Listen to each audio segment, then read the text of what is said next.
In this installment, we're going to be going over the 2-game Saturday slate we got going on for Draftkings. These particular games here, all the marbles are on the line for playoff positioning. Let's get into this Saturday night slate.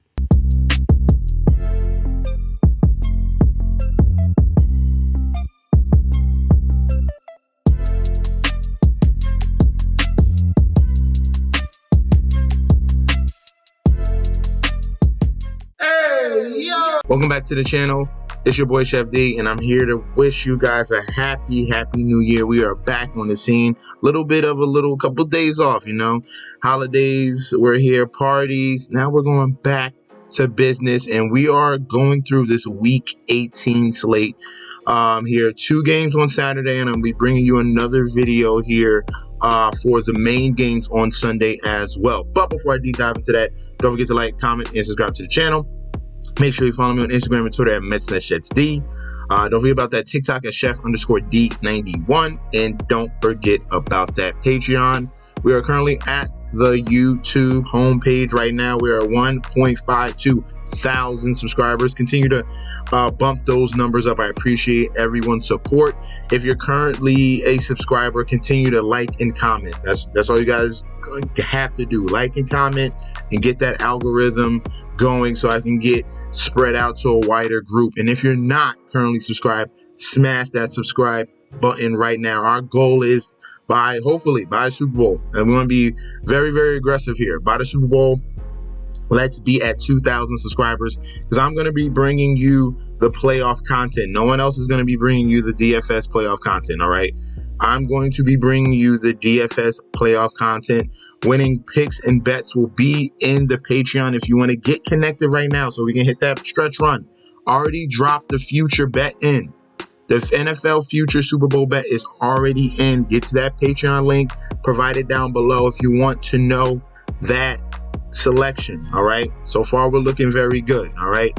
Now, let's get into the slate. Let's start things off at the quarterback position here. I'm going to be upfront with you, all right? 2024, new year. Happy New Year, everybody. And we're just going to be straightforward on this quarterback selection and this 2-game slate, all right? We can go in more depth for the main Sunday slate, but here, 2-game slate, you have a very good game here that has a very nice total. And then you got another game here that is possibly rain mess, and you got a possibility of a lot of backups here. So in the Pittsburgh and Baltimore game there, you have the potential of the Ravens sitting everyone for week 18. They already have locked up that spot for the number 1 seed, and you do not. All right. Every year with the Ravens, the concern is, can Lamar Jackson make it? You do not want to take the risk of playing him in this game, especially against a division matchup here against Pittsburgh Steelers, they need to win this game to have an opportunity to get into the playoffs. So you do not want to be put in that situation. So for the quarterback position here, I'm sticking mainly to this Houston and Colts game. I love Stroud and I love Minshew. I think this could be a very big shootout type of environment. Guns blazing. Both of these guys have played phenomenally this year, especially CJ Stroud. And now a lot of people did not see this coming, but he is looking like a stud quarterback, all right? Definitely looking like the better quarterback out of the two between him and Bryce Young. So CJ Stroud coming back from his little bit of injury there and still looking solid. Had 1 touchdown, 200 yards. I feel like he's going to step it up in this game because he's had some phenomenal games this season. 33 against Jacksonville, 21 against Arizona, 25 against Cincinnati, 44 against Tampa Bay.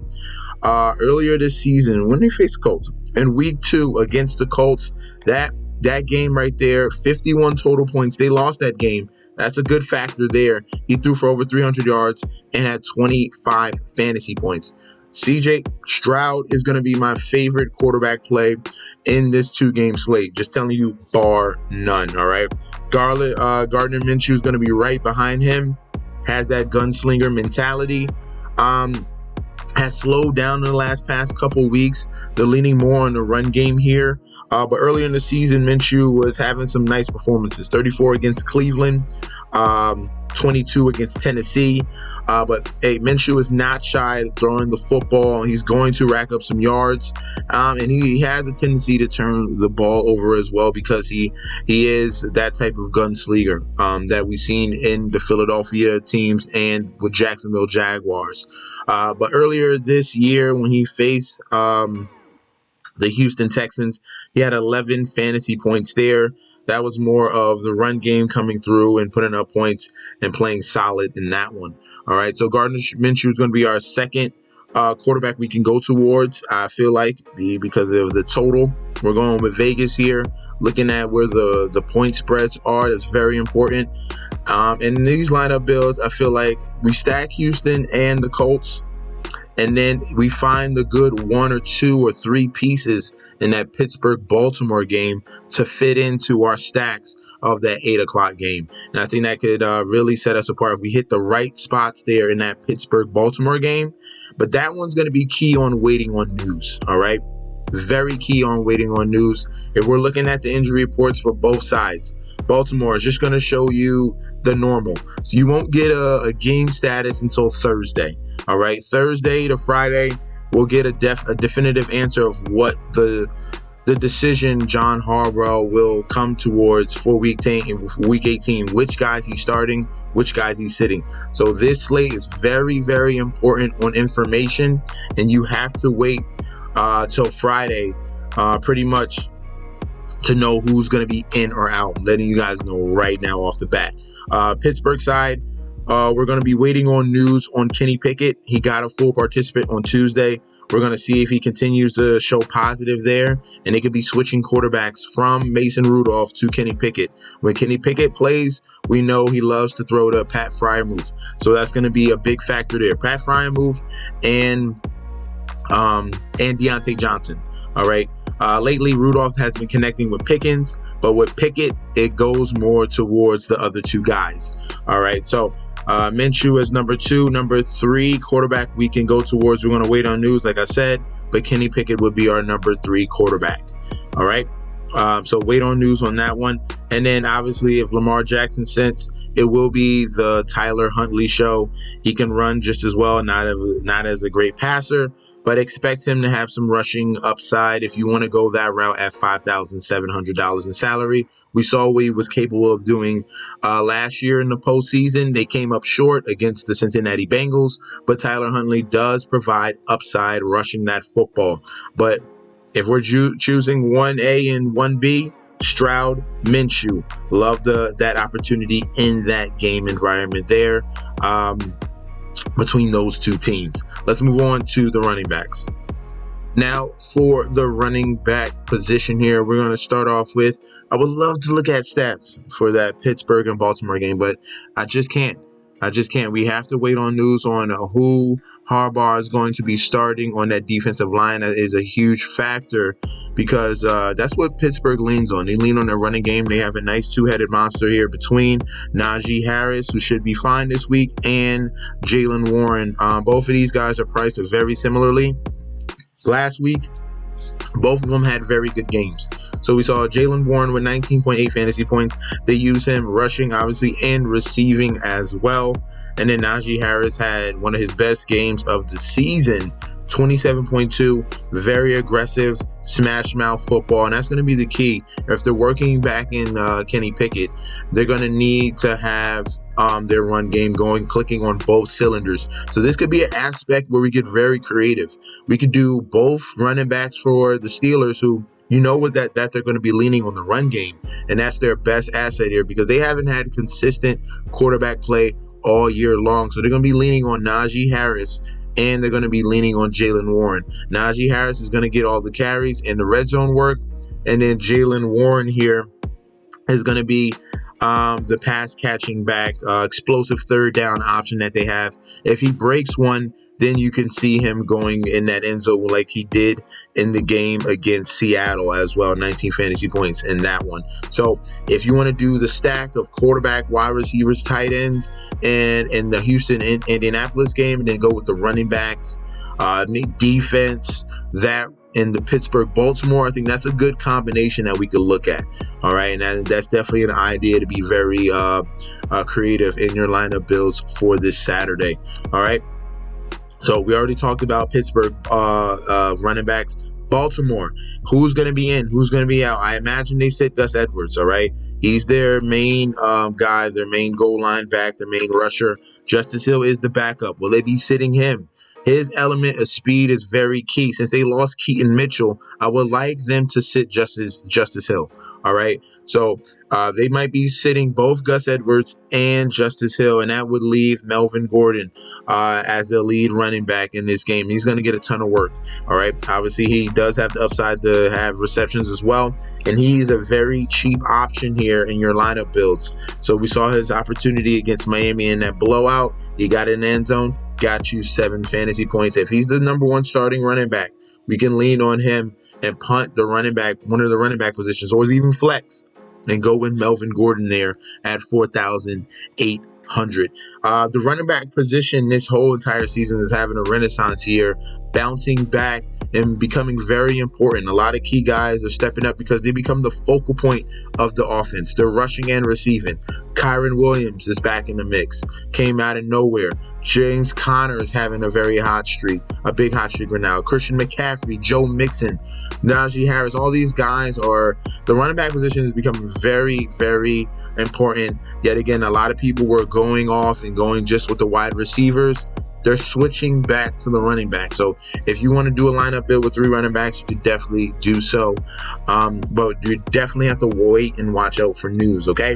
Now, the running backs in this Houston and Indianapolis Colts game, that's going to be between Devin Singletary and Jonathan Taylor here, okay? JT is back and healthy. We're waiting on news from Zach Moss. He's going to be splitting carries with JT if Zach Moss is going to be back and healthy.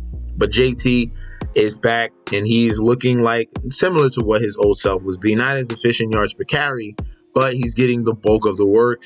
I haven't seen that many receptions from him that we would like to see, but this is going to be very expensive to go up to him here at this price. But the matchup here, we can look at the running backs matchup here. Fantasy points allowed, 2 opposing running backs. The Indianapolis Colts are 22nd overall, but 11th in the red zone. So we can see yardage from JT.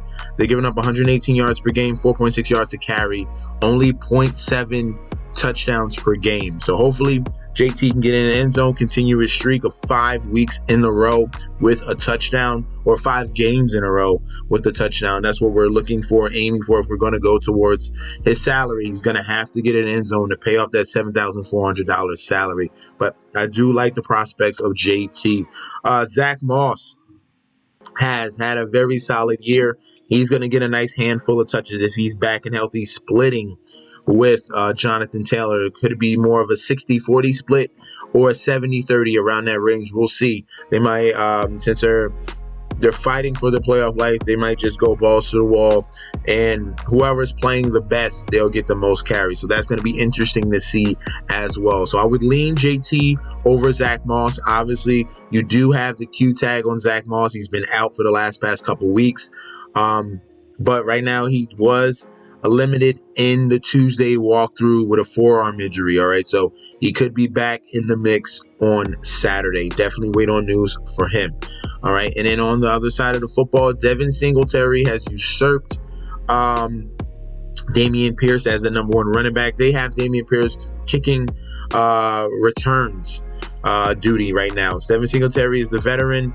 And he's not shy. He knows what it is in these important games when he was with Buffalo.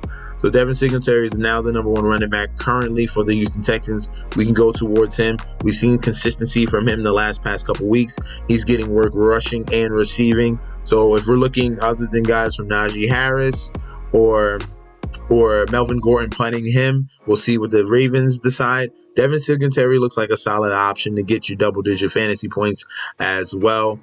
He's been getting 3 targets minimum at least the past 4 games. That's a positive sign to see. He just has to stay away from the fumbles. He did get a fumble in that Cleveland game. That's going to be very key. He wants to secure everything so he does not lose his number one running back position right now. But Devin Singletary is someone that we can look at for our lineup builds. Let's go on to the wide receivers. Now on to the wide receivers here. My favorite wide receiver on the slate, hands down, is the guy that's really broken out this year, and that's been Nico Collins. Nico Collins is the star-studded number one wide receiver for the Houston Texans, the favorite target right now for CJ Stroud. If we're stacking with CJ Stroud, I want his number one guy, and that is Nico Collins. Nico Collins came back from his little 1 week off in week 15. Solid game in week 16 with 13 fantasy points. And then Stroud in his first game back, 7 for 80 in that game, and also had a rush as well. But Nico Collins is that number one guy. I expect him to get in the end zone definitely this Saturday. Love him in your lineup builds. It's a must-have. Houston wide receiver, must-have Nico Collins. The other options we're going to be looking at. It's unfortunate that Tank Dell is out for the year, obviously. So we're going to be waiting on news between Noah Brown, who can have a very solid game. He's had some big blow-up spots earlier or in recent history here. 22 fantasy points against Tennessee, 27 fantasy points against Cincinnati, 30 against Tampa Bay. So he could be that X factor type of wide receiver. He was a non-participant in Tuesday's practice, so wait on news on Wednesday and Thursday for him to be an option. He's definitely going to be considered if he is in the game. All right, I expect a lot of points in this game between Houston and Indianapolis. All right, the next option we can go towards, we're going to be waiting on news for Robert Woods. If you want to go with the number 3 veteran here, been consistent all year, just someone that they can rely upon, sure-handed wide receiver.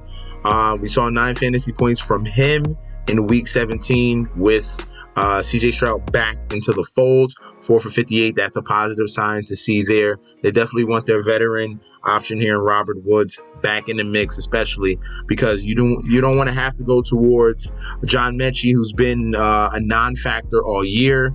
We're hoping that he can become something special, but we haven't seen it as of yet. And then Xavier Hutchinson is another rookie wide receiver they went out to get. He has some upside here. If you're really digging deep as a punt play for the wide receivers, Xavier Hutchinson, you can go there. But I'm sticking with Nico Collins, Noah Brown, and Robert Woods is the number 3. All right, now for the Indianapolis Colts here, who technically have the better matchup if we're looking at fantasy points allowed to opposing wide receivers. The Texans the last couple weeks have been struggling, 22nd overall, 25th in the red zone, all right? So if you want to choose the better side or just the guy that could go off the most, that's going to be Michael Pittman in this plus matchup against this Houston Texans defense, all right? Michael Pittman, a lot of people writ him off. He was going in like round 7, round 8, round 9 in a lot of fantasy football drafts, but he is having a very good year. Bounce back performance. No one's seen this coming. But he's just been a consistent target getter with Minshew at the helm. And if we're looking at the last past 2 weeks, a little bit of a downturn, but in some previous games, 11 targets, 16, 13, 12. The consistency was there each and every single game, giving you double-digit fantasy points, a couple blow-up spots here and there. Hasn't really got in the end zone at a very high clip. Only 4 touchdowns this whole entire season. But Michael Pittman is that number 1 option in this offense that we can go towards, all right? If we're looking at a next guy is the slot wide receiver in Josh Downs. If we're looking at the earlier matchup here between these two teams, against Houston, he had 7.7 fantasy points. He's going to be working in the middle. Hopefully he can break one to really show his speed and upside there for him to get in the end zone. But Josh Downs is going to be your slot wide receiver going up against these Houston Texans, all right? Like him in your lineup builds as well. The guy that's going to be the X factor, all right? This is your Jameson Williams. This is your Marcus Valdes-Scantling. This is your, you could even say, not George Pickens. George Pickens is more consistent. Alec Pierce is your one. Rashid Shaheed. This is your Rashid Shaheed here. Alec Pierce can definitely set himself apart off of one catch. He's the guy that's going to run deep routes each and every single play. So you got consistency with Pittman, and then you have Downs right behind him. If you want to go for that one big play guy, All right. You don't know when it's coming.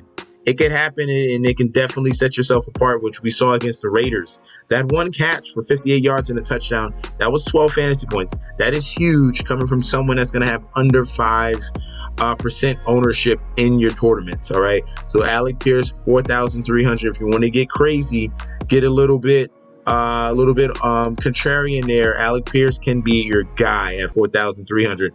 If we're looking at any other options here for the wide receiver position, none of these guys really get that much work.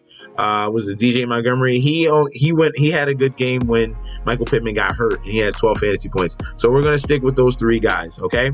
Because with the Colts, they use a lot of the tight ends. We'll get into tight ends very, very soon. All right, now, the next grouping of wide receivers we can go towards will be the Pittsburgh Steelers. Now, this is going to be predicated on who's going to be the starting quarterback. With Pickens, that benefits Mason Rudolph. Mason Rudolph plays, then we can go with Pickens. Look at the last two games. Rudolph has been tossing the football to Pickens at a very high clip. 4 for 195 and 2 touchdowns, and 7 for 131, all right, with 23 fantasy points. That's been Mason Rudolph, all right? Now, if it's Kenny Pickett at the quarterback, we can go back to the Deontay Johnson well. He's your target getter. He tends to lead the team with targets. But he's at least getting in the end zone. When we saw right before the Kenny Pickett injury, you saw Deontay Johnson have a streak of 3 games in a row with a touchdown. So if Kenny Pickett is in, Deontay Johnson. If Mason Rudolph is in, more towards George Pickens, okay? I want to put that on the board right now. X Factor guys here for Pittsburgh Steelers.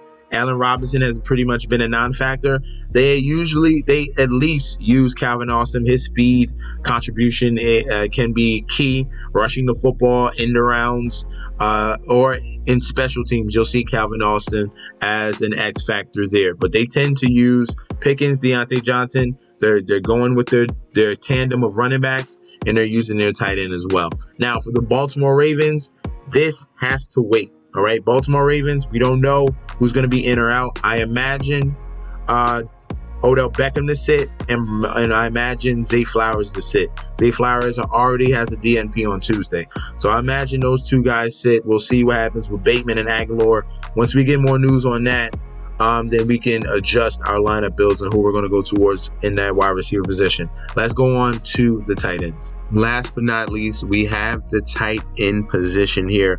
And this spot here, I'm hoping Kenny Pickett plays. Then we can go with my favorite option on the whole entire slate. All right. Isaiah Likely is 4,800. He's the highest priced guy. I'm not sure if they're going to play him or not.